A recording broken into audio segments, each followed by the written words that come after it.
ये कहानी है एक छोटे से गांव की। एक ऐसा गांव जहां दिन में तो सब सामान्य था, पर शाम होते ही सन्नाटा पसर जाता था। जैसे ही सूरज ढलता, गलियां सूनी हो जाती और पेड़ों के बीच से एक अजीब सी हवा बहने लगती थी। रॉयल इसी गांव का रहने वाला था, जो अपनी धुन में रोज शाम को घूमने निकला करता था। लेकिन उस दिन कुछ अलग था। रॉयल गांव की सरहद के पास पहुंचा ही था कि चारों ओर एक गहरा सन्नाटा छा गया। हवा थम गई थी, पर पेड़ों से ऐसी आवाजें आ रही थीं जैसे कोई फुसफुसा रहा हो। रॉयल का दिल तेजी से धड़कने लगा। उसे लगा कोई उसका पीछा कर रहा है। आगे क्या हुआ, ये जानने से पहले आगे देखने से पहले गाइस, मुझे पबजी वालों ने चैलेंज किया है कि फ्री फायर की ऑडियंस कम है और पबजी वालों की ऑडियंस ज्यादा है। तो गाइस, आप लोगों को कुछ नहीं करना है, वीडियो को लाइक करना है, चैनल को सब्सक्राइब कर देना है और कमेंट में फ्री फायर पसंद करने वाले लाल दिल भी भेजें और पबजी को पसंद करने वाले नीला दिल भेजें। आज हम भी तो देखें किसकी ऑडियंस ज्यादा है। उस शाम बिना पीछे मुड़े तेजी से घर की ओर भागा। घर पहुंचकर उसने चैन की सांस तो ली, पर उसे समझ आ गया कि शाम का वो सन्नाटा कोई मामूली सन्नाटा नहीं था।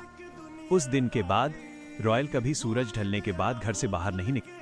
ये कहानी है एक छोटे से गांव की। एक ऐसा गांव जहां दिन में तो सब सामान्य था, पर शाम होते ही सन्नाटा पसर जाता था। जैसे ही सूरज ढलता, गलियां सूनी हो जाती और पेड़ों के बीच से एक अजीब सी हवा बहने लगती थी। रॉयल इसी गांव का रहने वाला था, जो अपनी धुन में रोज शाम को घूमने निकला करता था। लेकिन उस दिन कुछ अलग था। रॉयल गांव की सरहद के पास पहुंचा ही था कि चारों ओर एक गहरा सन्नाटा छा गया। हवा थम गई थी, पर पेड़ों से ऐसी आवाजें आ रही थीं जैसे कोई फुसफुसा रहा हो। रॉयल का दिल तेजी से धड़कने लगा। उसे लगा कोई उसका पीछा कर रहा है। आगे क्या हुआ, ये जानने से पहले आगे देखने से पहले गाइस, मुझे पबजी वालों ने चैलेंज किया है कि फ्री फायर की ऑडियंस कम है और पबजी वालों की ऑडियंस ज्यादा है। तो गाइस, आप लोगों को कुछ नहीं करना है, वीडियो को लाइक करना है, चैनल को सब्सक्राइब कर देना है और कमेंट में फ्री फायर पसंद करने वाले लाल दिल भी भेजें और पबजी को पसंद करने वाले नीला दिल भेजें। आज हम भी तो देखें किसकी ऑडियंस ज्यादा है। उस शाम बिना पीछे मुड़े तेजी से घर की ओर भागा।